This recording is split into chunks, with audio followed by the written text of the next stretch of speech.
Thank you, Jose, and good morning, everyone online and those in the room. In fact, let's let everybody hear us online. Would you put your hands together? We thank God for safe traveling mercies. What a privilege it is to be here today because we lead in these last days under significant pressure as spiritual leaders. If you believe that, would you raise your hand with me? What pressure, what kind of pressure do we serve under? We know by research that our pastors felt pressured during the pandemic when we really weren't worshiping together on and on, Sabbath after Sabbath. And many of them have expressed that they feel under pressure because still congregations are polarized. Liberals, conservatives, Republicans in the United States, and Democrats in the United States, and beyond, a polarized society in which we live. And yet we have been called to reach our division for Christ. And I want to share some things with you very quickly. First of all, as we go to the screen and think about our state, there is a need, a great need to reach people for Christ. In fact, if that need ever dies and goes away, you and I can close all of the churches, all of the schools, and forget about it. But Jesus said the harvest was what, everyone? Great, and the laborers are, let me prove it to you. First of all, in our division, we have 331 million people in the United States, 38 million people in Canada, 63,000 people in Bermuda, 170,000 people in Guam, 113,000 in the Micronesian Islands, which has a footprint as large as the United States.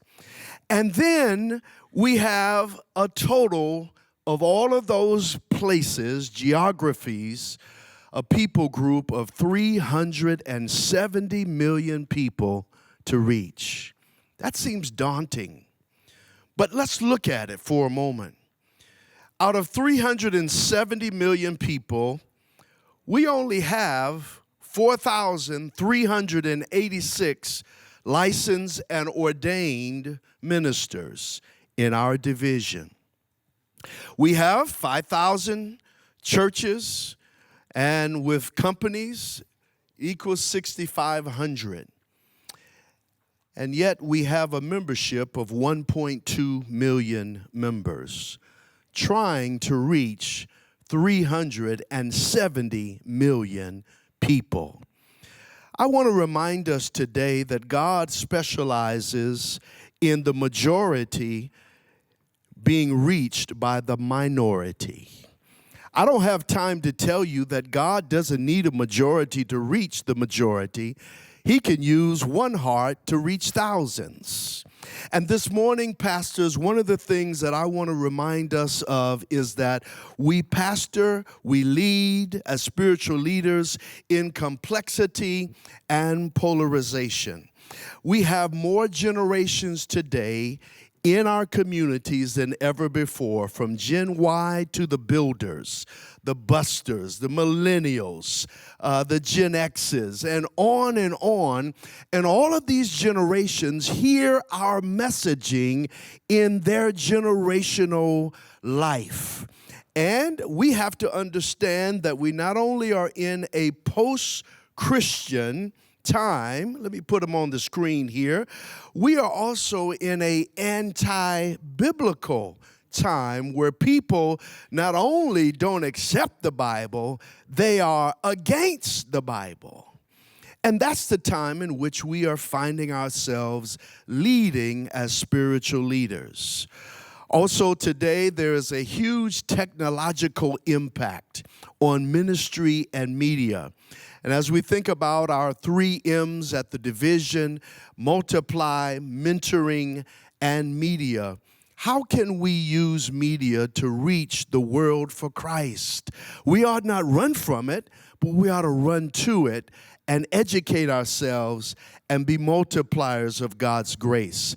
As we think about pastoring today, as we think about leading as spiritual leaders, how can we achieve this daunting task? On any given Sabbath, 6% of our pulpits are filled with elders. We estimate that there are 22,000 local church elders in our division. What if we mobilized the local church elders? That would be a huge momentum and missional swing to what we do. And so how can we achieve what God has called us to do? First of all, be missional in all we do. Say that with me. Be what, everybody? Missional in all we do. It's okay today to ask, why are we doing what we're doing? And today I want us to understand that we have the opportunity and the right and the privilege as leaders in the church here in these last days to ask the church institution and hold it accountable that whatever it does, it should be missional. The institution should not be fed by the mission necessarily. The institution should feed the mission. I thought somebody ought to say amen about that. And God can use the minority to reach the who, everybody? The majority. So often today we get caught up in methodologies. We get caught up in using this person or that person. What I want to encourage all of us in the room and online is to do something for Jesus, whether it's proclamation, whether it's a personal Bible study, whether it's simply like I did the other day. I got my shoes shined. I don't think they can show this on the camera. I went to Nordstrom's. I had a little free time, and I sat in the chair, and for $6, I got my shoes shined, and I talked to a Catholic brother who was shining my shoes, and boy, we had a time. He said, "Pastor, I used to date a Seventh-day Adventist, and I didn't marry her. But I want you to know that she gave me a great witness while we were dating of abstinence." And he went on to tell the story of his relationship with his ex-girlfriend who was a Seventh-day Adventist, not knowing that he was shining the shoe of a pastor until I told him. And the thing that I want us all to know today is we can reach people where they are. And we can help them to understand that Jesus can speak in the carpenter's shop, and yes, in the mechanic shop. He can speak in the synagogue, and yet he can speak at an open-air event. But what I'm trying to say today, pastors, is do something for Jesus Christ. Let the work be ours that he has called us to. Let the results be his. May God bless us in this 2023 eHuddle as we encourage, inspire, and do something for God, because he specializes in using the minority to reach the 370 million people in our division. God bless you.